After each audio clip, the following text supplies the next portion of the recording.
Շատ կարևոր է նաև ոլորտի առնչությամբ պետական մարմինների մոտ պատշաճ գիտելիքների ձևավորումը, որովհետև օրինակ ես ամենասկզբում նշեցի մեր մշտադիտարկման այցերի մասին։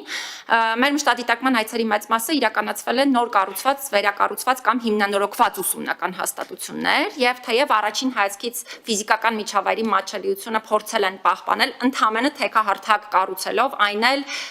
ուղղակի մուտքի հատվածում, բայց իրականում անկախ այս հանգամանքից մատչելիությունը փաստացի չի երաշխավորվել, որովհետև օրինակ մուտքի հատվածում եղել է թեքահարթակ, բայց մտնում ես անմիջապես շենք, օրինակ դասասենյակ պիտի իջնես մյուս հարկ կամ բարձրանաս, բայց այդտեղ չկա օրինակ վերելակ կամ մնացյալ այլ հանգամանքների երաշխավորումը շատ մանրամասն չխոսեմ։ Ազատությունից զրկված անձանց իրավունքների մասով հատուկ նշեմ այն հանգամանքը, որ այստեղ քրեակատարողական ծառայությունը բավականին արտադատության նախարարությունը շատ արձագանքողական են եղել խնդիրներին, անընդհատ նաև կառուցողական քննարկումներ են մեզ հետ ունեցել հարցերի հետ կապված եւ հատկապես շենքային պայմանների բարելավումների առումով շատ գովելի է վիճակը, որովհետեւ նախորդ մի քանի տասնամյակներում որևէ կերպ բարելավում չունեցող շենքային պայմանները այսօր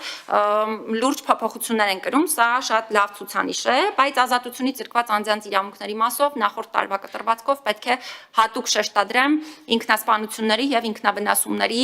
դեպքերի շատ բարձր ցուցանիշը, նաեւ հատուկ սրա մասին ինքս խոսել եմ, օրինակ 2025 թվականին մահվան 24 դեպք է տեղի ունեցել, որոնցից 8-ը ինքնասպանություն եւ այս ցուցանիշը նախորդ տարվա համեմատությամբ ըստ էության կրկնապատկվել է, իսկ ինքնասպանության դեպքերի ցուցանիշը ամենաբարձրն է եղել վերջին 15 տարիների կտրվածքով եւ այս առումով սա վկայում է համակարգային լուծումների բացակայության մասին։ Նկատի չունեմ ինչ-որ իրական ակտերում կարգավորումներ ամրագրելու կոնտեքստում, որովհետև դրանք ամրագրվել են, բայց իրականում համապատասխան համակարգային լուծումներ ունենալու տեսանկյունից եւ սա ամենակարևոր խնդիրներից է, որը պետք է լուծում ստանա։ Շատ կարճ երկու խնդրի մասին էլ խոսեմ եւ փորձեմ ամփոփել, հետո հարցերի տեսքով երևի թե ավելի ճիշտ կլինի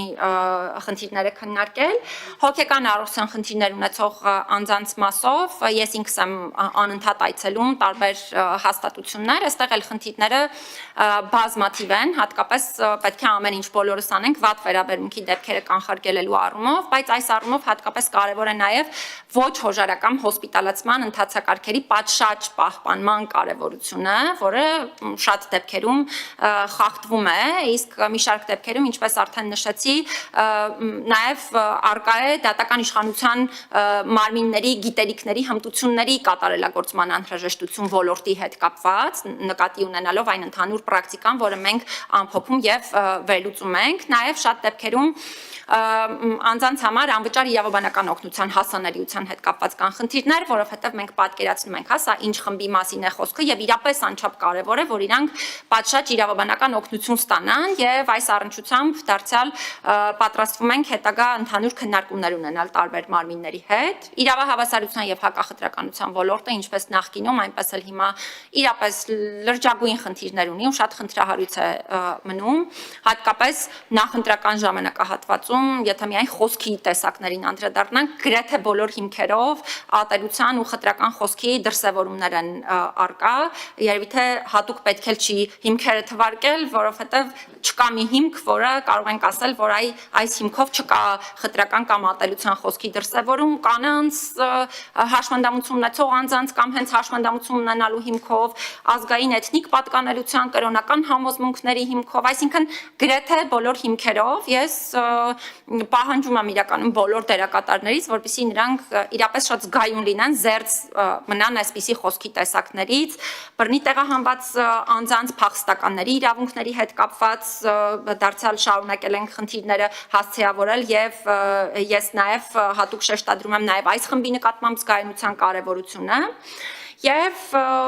պարզապես հատուկ նշեմ գտնվելու վայրն անհայտ անձանց եւ Ադրբեջանում ապօրինի ազատությունից զրկված անձանց իրավունքները եւ այս անձանց ընտանիքների իրավունքների հետ կապված հարցերը, որը մենք ամենօրյա ռեժիմով ենք հասցեավորում եւ ես մեկ անգամ էլ շեշտադրում եմ, որ այս անձանց իրավունքները պետք է գտնվեն իրապես ուշադրության կենտրոնում, իսկ Ադրբեջանում ազատությունից զրկված անձինք միանշանակ պետք է անհապաղ ազատ արձակվեն, երևի թե ես այստեղ կանգ առնեմ, շնորհակալություն հայտնեմ բոլորին կարևոր համագործակցության համար, թե հանձնաժողովի